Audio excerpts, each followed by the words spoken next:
Todos conseguiram encontrar a apostila? Vamos então na página 9. A gente Sim, vai começar falando sobre como trabalham os cientistas de Jesus, tá? Bom, todo cientista gosta de estudar coisas que ainda não são desconhecidas, né? E os cientistas, eles podem pesquisar coisas que vão de acordo com o que nós acreditamos ou não. Por exemplo, há um tempo atrás, há uns 30, 40 anos atrás, saiu uma pesquisa dizendo que o café era muito bom para as crianças, que a cafeína era boa para as crianças. E aí uma escola aproveitou essa informação e dava café para as crianças. E as crianças ficavam mais agitadas, tinham mais problema de falta de atenção, e tudo isso aconteceu porque eles acreditaram numa pesquisa científica. Na verdade, nós temos a segurança de que é, nós temos a Bíblia como uma regra e também temos o livro do Espírito de Profecia, né? Que é os livros de Ellen White, que dão para a gente uma segurança do que é verdade ou não. Então, quando nós olhamos uma pesquisa que saiu, estudamos um pouquinho sobre como que algum tema diferente que a gente quer descobrir de acordo com a ciência, a gente tem que colocar isso na balança também, tá bom? Se está de acordo com a Bíblia, se está de acordo com o espírito de profecia. Estevão, você quer falar? Levantou a mãozinha? eu vou ter que sair e entrar de novo. Tudo bem, uhum, não tem problema. Então, vamos começar lendo o que está aqui, olha. Júlia, você pode ler para a gente o texto que tem de Ellen White, que diz: os alunos. Posso sim. Peraí. Vê se você consegue aumentar o seu volume ou se só tá baixo para mim, deixa eu te ver. Você tá conseguindo me ouvir melhor agora? Agora sim. Ah, tá.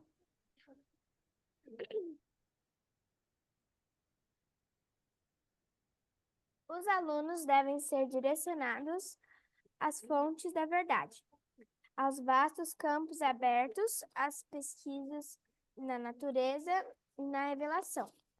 A tal estudante, a pesquisa científica abrirá vastos campos de pensamentos e informações. A- Ao ele contemplar, peraí, ao ele contemplar as coisas da natureza, advém-lhe uma nova percepção da verdade.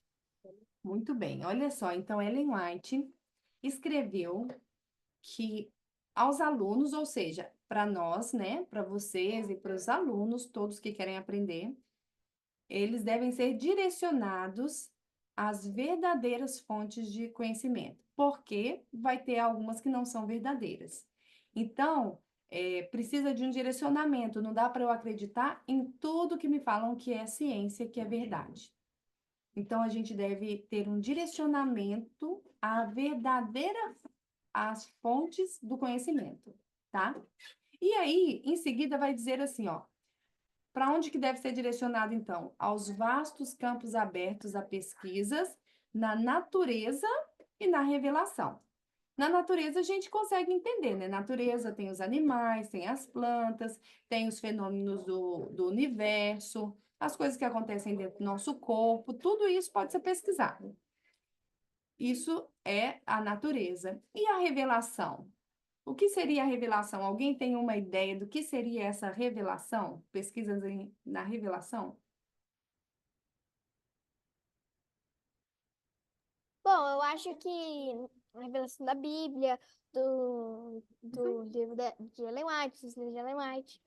Isso mesmo. Então, olha, aos alunos deve ser direcionado, então, pesquisar sobre as coisas da Bíblia.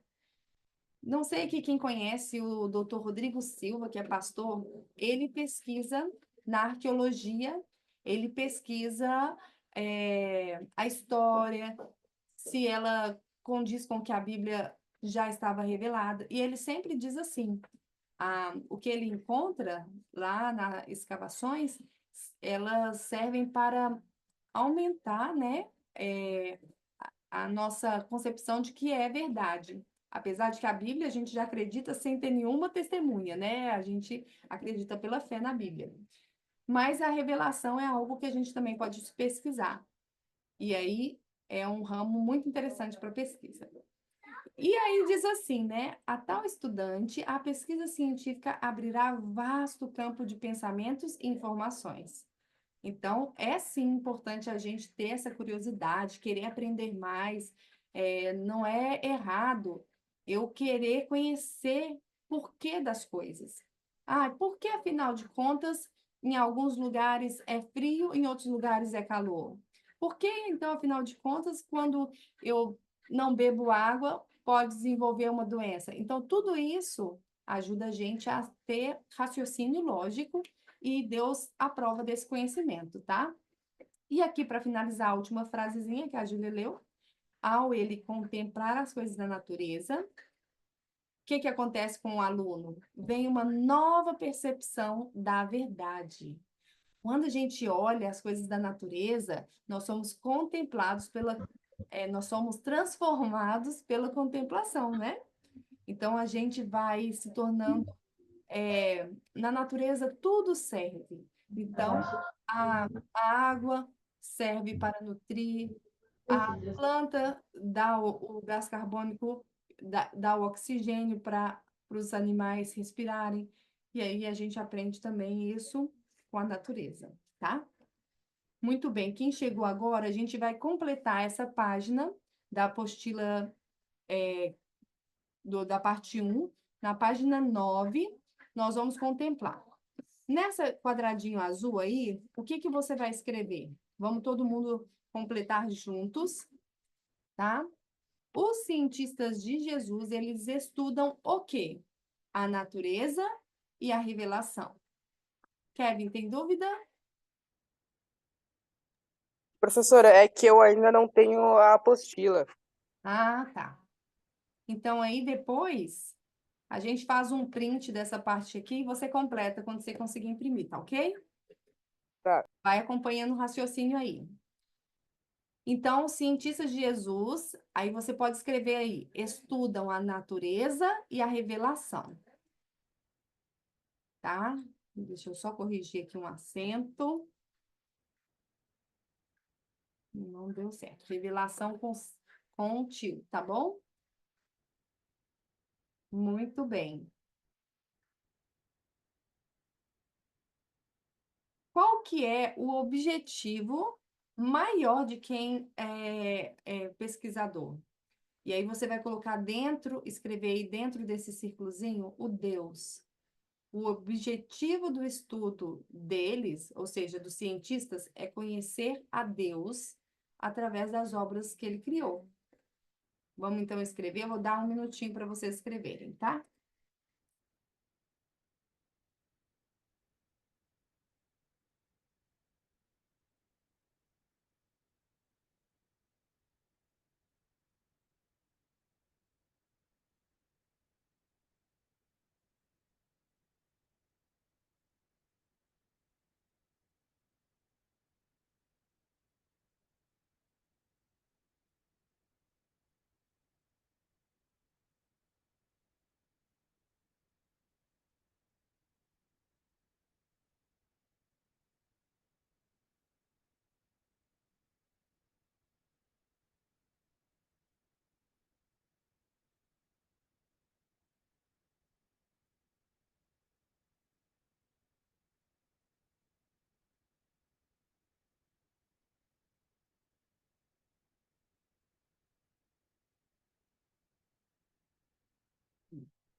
Conseguiram aí, Lavínia, Júlia, Estevão? Eu tô quase. Tadinho. Muito bem. Fala de você, que chegou atrasada. Também tô quase. Fala que você estava em outro link. Show. Muito bem. Então, olha, na página 9, para quem entrou, vamos ver então aqui como trabalham os cientistas de Jesus. tá? Estudam a natureza, a revelação. O objetivo do estudo deles é conhecer a Deus através das obras criadas por Ele. E aqui, nesse papelzinho amarelo, nós vamos escrever os critérios para a gente ver se aquele artigo científico é verdadeiro ou não. Primeira coisa, nós vamos ver se ele está de acordo com a Bíblia. E depois, nós vamos ver se ele está de acordo com o espírito de profecia. Então, a gente vai escrever aí, olha, respeita o critério da verdade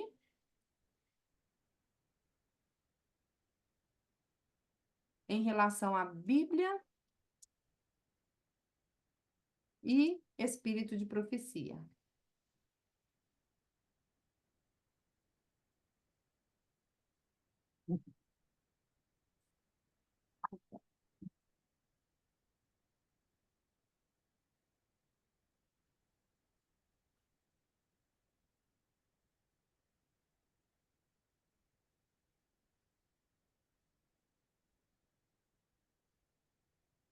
Agora ficou mais arrumadinho, tá?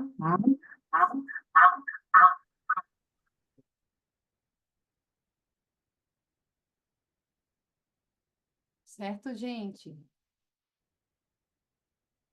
Vamos ver qual que é o outro critério, qual que é o outro características dos cientistas que trabalham para Jesus. Dois aspectos importantes. Eles são cuidadosos com os animais e com as plantas. Vocês sabem que quando estão fazendo pesquisa, muitas vezes é necessário fazer alguns testes, né? E alguns não têm, assim, muita dó dos animaizinhos que estão sendo testados. Mas, como a gente é cristão, a gente tem, assim, um cuidado em relação aos animais, aos seres vivos, porque todos foram criados por Deus. Então, isso aí é uma ética cristã que a gente chama. Você pode escrever ética cristã, que é o cuidado pelo ser humano que está sendo pesquisado, e pelos animais e pelas plantas. Ou seja, o cientista ele não vai pensar assim, aquele ali é só um objeto de estudo, é só mais um. Não, não, né? A gente sempre pensa que todos somos importantes para Deus, inclusive os seres que ele criou, que são os animaizinhos, que são as plantas e tudo isso. Então, vamos escrever aí nessa partezinha roxa, que tem os dois coraçõezinhos, ética cristã, e cuidado com as plantas, os animais, tudo que está sendo pesquisado, né? Tem que ter um cuidado especial, ok?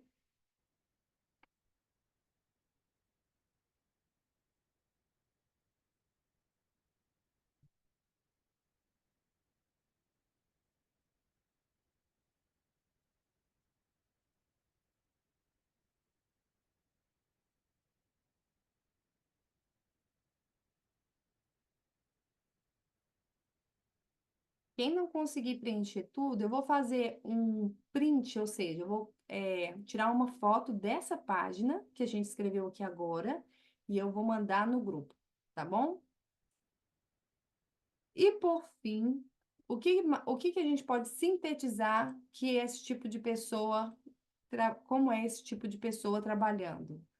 O cientista que ama a Cristo, ele ama a Deus, né? O cientista ama o seu próximo, ama a natureza e também ama as descobertas que revelam a Deus, tá? Você se enquadra como um cientista de Jesus, né? Nós todos aí, a gente se enquadra como um cientista de Jesus.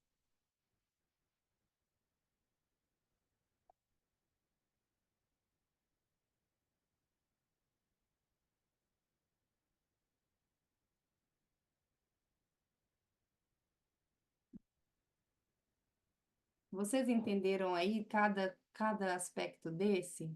Tem alguém que ficou com alguma dúvida, quer perguntar agora? Pode falar.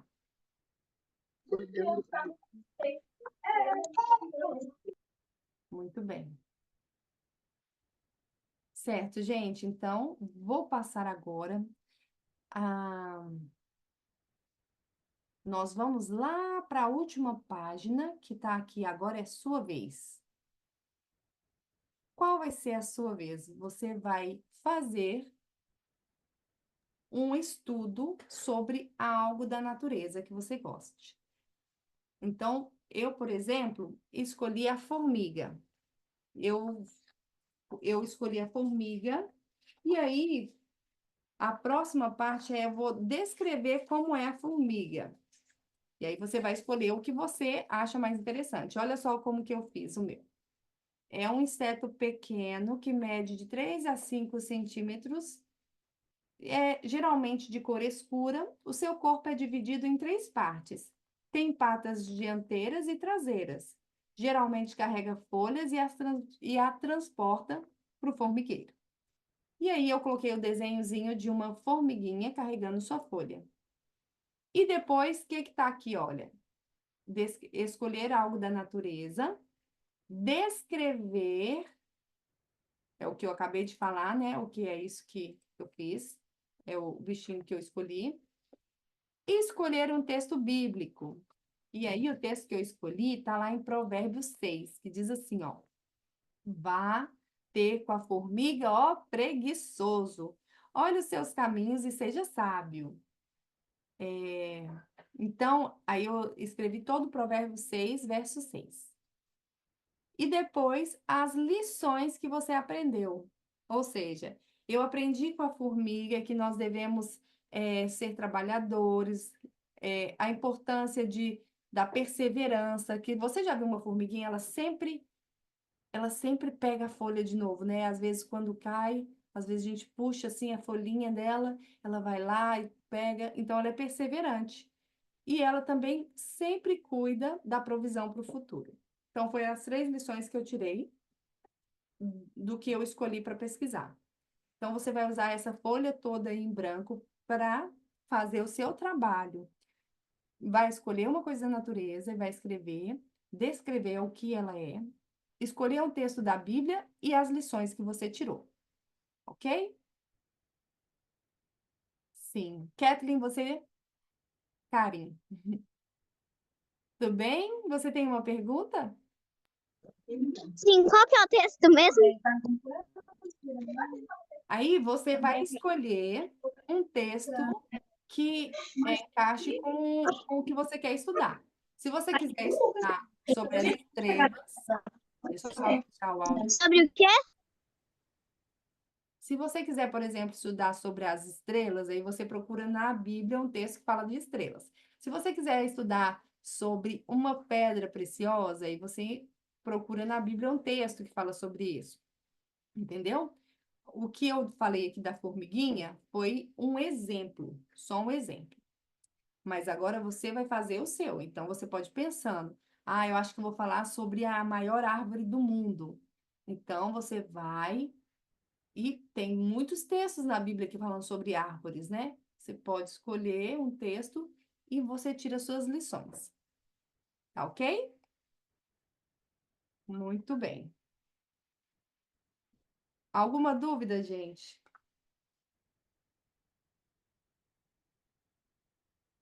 Não? Certo. Então, agora, para a gente fechar essa parte da apostila, vamos voltar lá na página, no comecinho, que mostra ali alguns cientistas. Aqui já tem algumas respostas, mas vamos lá. Vocês sabem que existem vários cientistas que eram cristãos, né? E sabiam muito de Deus. E Deus foi dando sabedoria para eles descobrirem mais coisas, mais segredos, né, da natureza que ainda ninguém tinha descoberto. E esse daqui, nós vamos preencher um juntos e os outros 2 você vai trazer para a próxima aula, tá bom? Qual que é o nome desse que está aí com um telescópio, uma luneta na mão, né? O nome dele, vocês já sabiam quem era? Sim, é Galileu Galilei. Vamos preencher juntos. Todo mundo está enxergando bem aí? Galileu Galilei? Sim. Certo.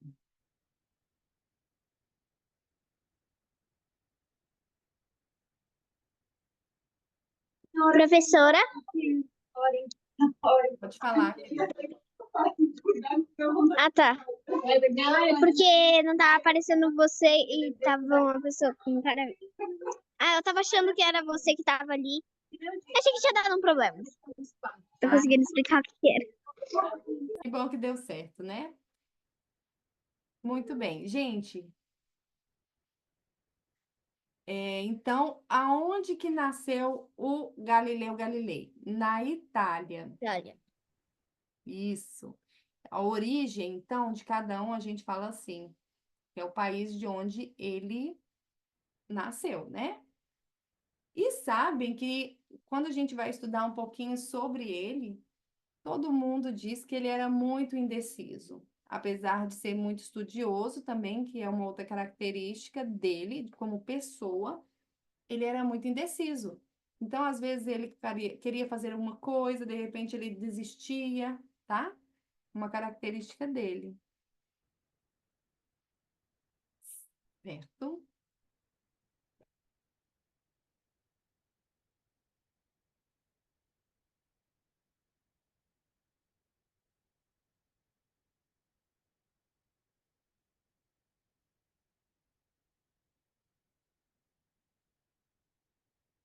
Muito bem. Agora, olha só. O que ele fez que foi bom para nós, que contribuiu para a ciência? Muitos dos planetas maiores que nós temos, foi ele que descobriu. Algumas luas também de uns planetas distantes ele descobriu. E várias coisas da astronomia. Então, o que que é astronomia? Vem do nome astros, né? E astros é o que está nos céus, né? Então, os astros, o estudo dos astros se chama astronomia. E ele descobriu coisas muito importantes na astronomia. Ele aprimorou o telescópio. O que que é telescópio? Vocês sabem o que é um telescópio? eu sei. Já usaram um telescópio alguma vez na vida? Não. Professora, Oi? telescópio é um negócio que usa pra ver as estrelas melhor, astro, coisas do céu. Isso mesmo. Então, ele foi um dos que ajudou a melhorar esse instrumento para ver as estrelas tão distantes, tá? Então, ele aprimorou, ele melhorou o telescópio, ele descobriu coisas importantes da astronomia, e por último, que é bem famoso na física, na química, foi ele que criou as leis do movimento. A lei da inércia, a gente comentou, né, de quando a gente está em movimento, a tendência é continuar em movimento. Quem fez isso daí, essas leis, foi ele, Galileu Galilei. Ok? As leis do movimento. Tem a ver com ele também. Bom, então essas aqui são algumas características desse cientista que era um cientista que amava a Deus. Tem a história dele naquele livro do Dr. Rodrigo Silva, tem um livro Eles Criam em Deus.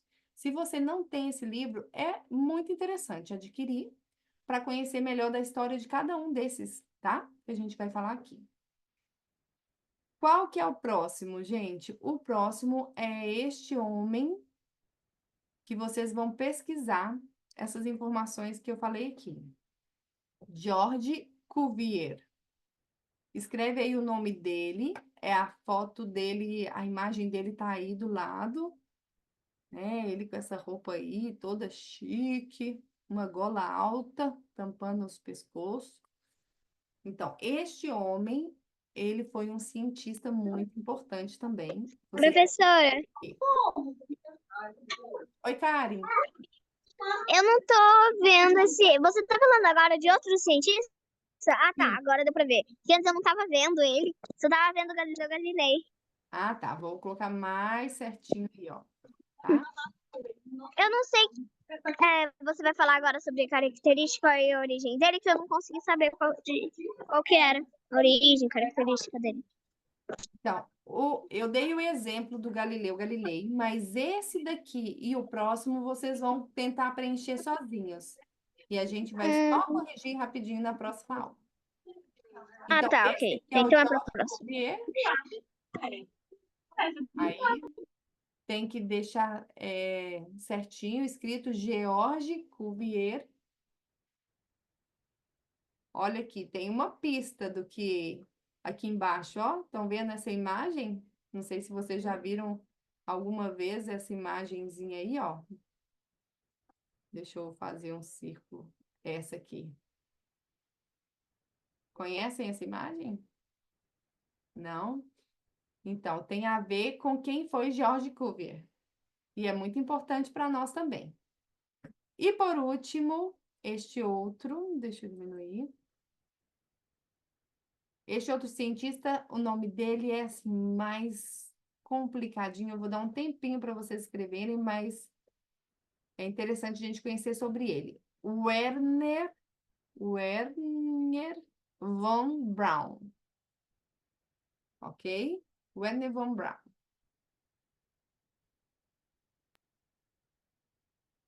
O que ele tem de contribuição para a ciência tem a ver com a imagem aí, ó, que está na foto dele. E aí vocês vão ver o que foi que ele inventou. Também é bem interessante, tá?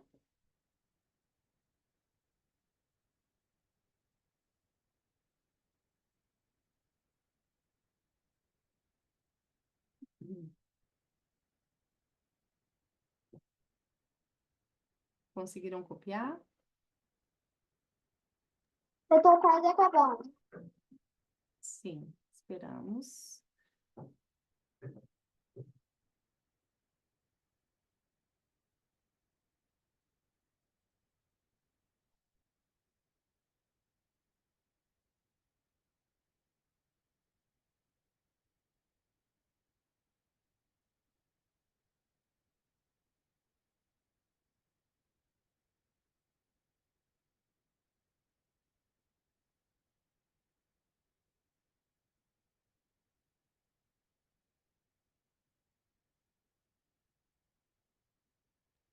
Terminei.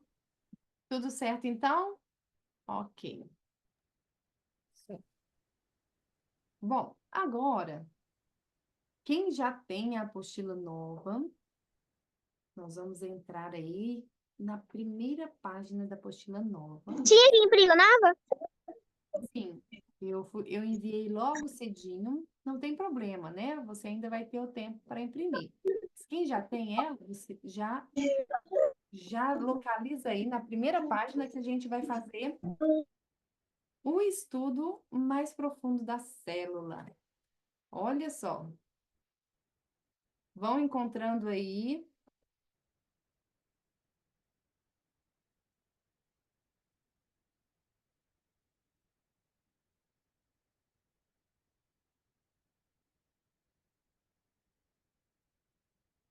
Estou aqui abrindo o meu também, tá? Para a gente fazer juntos o estudo da célula, que é a unidade básica do ser vivo, tá bom? Aqui.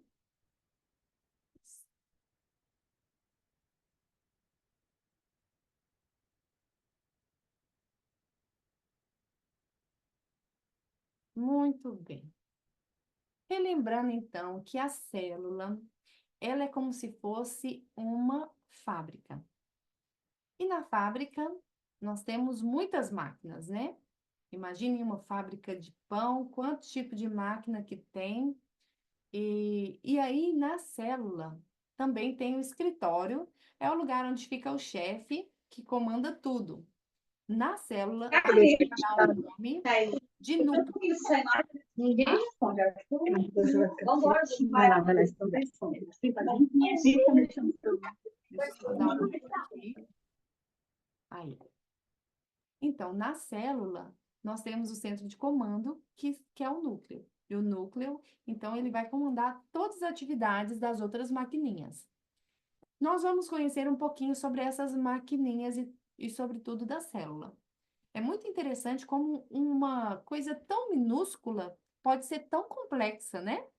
Mas é assim. Então, a primeira maquininha que a gente vai conhecer dentro da célula, a gente chama de centríolos. Os centríolos são esses, parecem caninhos. Todos eles estão bem arrumadinhos, parece uma estrela. Quando eles estão formados, olha, parece uma estrelinha. E são vários canudinhos que ficam sempre em dupla. Eles sempre estão em dupla num lugarzinho da célula específico, tá? Os centríolos, eles têm muitas funções. E hoje a gente vai começar a conhecer um pouquinho sobre isso. Uma das funções é que o centríolo, ele forma os cílios e os flagelos. O que são os cílios e flagelos, gente? Tem aqui em roxo um espermatozoide. O espermatozoide, ele precisa de locomover. Então, ele é uma célula, a única célula do corpo humano que tem flagelo. Então, ele precisa do flagelo para se locomover. E esse flagelo é essa cauda, né, que tem nessa célula aí, que leva o gameta masculino, que leva a célula do papai para fecundar no óvulo da mamãe. Então, aqui está o flagelo, que é feito pela maquininha que eu falei para vocês, que chama centríolo, tá? O outro exemplo são os cílios. Olha só, aqui do lado dos espermatozoides tem os cílios de uma traqueia. A traqueia a gente vai aprender depois, mas a traqueia, gente, ela é assim, nós respiramos e aí tem um caninho que chega até os brônquios e os bronquíolos, né? E nós temos a traqueia, ela tem vários cílios que ajudam a locomoção, tá? De tudo que passa ali na traqueia. Os brônquios também têm para ajudar a expelir a secreção. Então, os flagelos, eles sempre fazem um movimento para cima, como se fosse uma escovinha que estivesse assim, jogando uma coisa para cima, jogando a secreção para cima, né? O pigarro, né? E aí a gente tosse, tá? E também tem outro lugar que tem cílios no nosso corpo, que é dentro do útero, da onde o bebezinho é fecundado. Como que acontece? Existe uma célula que, quando o espermatozoide chega, ele é fecundado. E essa célula, ela precisa de caminhar até o lugar onde vai ser o bercinho para o bebê crescer dentro da barriga. Então, ele vai sendo empurrado por um monte de franjinhas. Olha aqui o desenho bem rosa.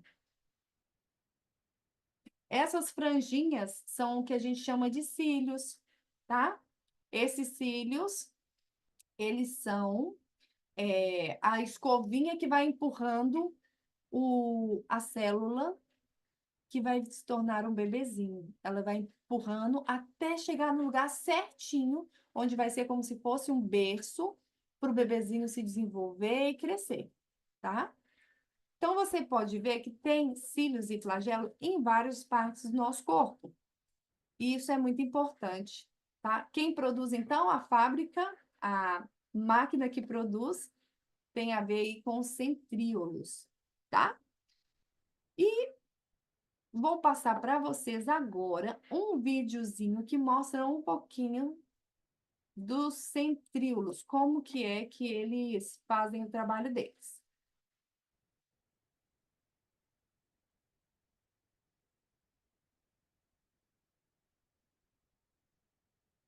Professora, o que era aquilo que parecia um barranco ali, um mato? Vou ter que ver de novo, espera só um pouquinho. Tá bom.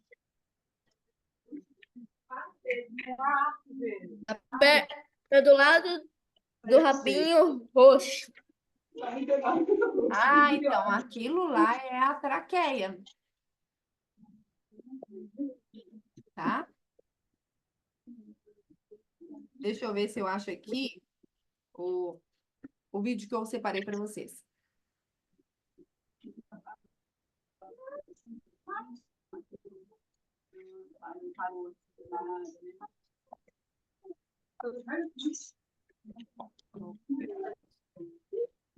E a filha não tava, não? Bom, Só mais um pouquinho, viu, gente?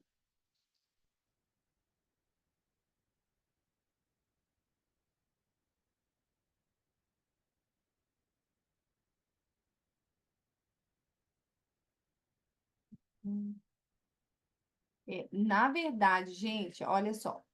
Aquilo lá são os brônquios, tá? Vou mostrar para vocês como que é o desenho deles. Um videozinho vai ser melhor.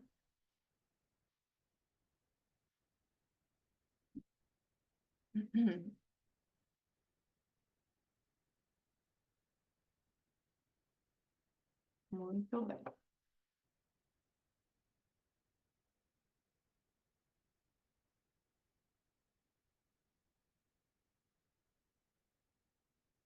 Vocês estão conseguindo visualizar? Não. Não? Ok, só mais um minuto. Não. Tudo bem, não tem problema não. Já vou passar para vocês. Hum.